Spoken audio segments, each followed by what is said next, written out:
So I watched the eclipse last night at Zandvoort and it was absolutely beautiful. I had the eclipse glasses so I could see the eclipse and I found it quite magical. It was really peaceful at the beach as well. So today the energy feels a lot different than it did yesterday. Feels very grounded, very calm, really like a parallel universe is what I really felt last night after the eclipse.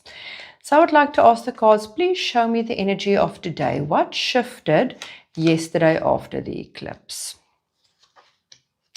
And the two cards that have just popped out is the Nine of Pentacles together with the Wheel of Fortune.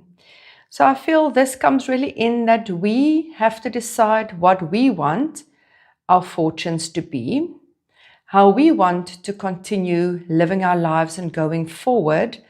And this is all these are all cards of happiness and independence and making our own decisions of our way forward, being in charge of our own fortune, being in charge in charge of our own destiny.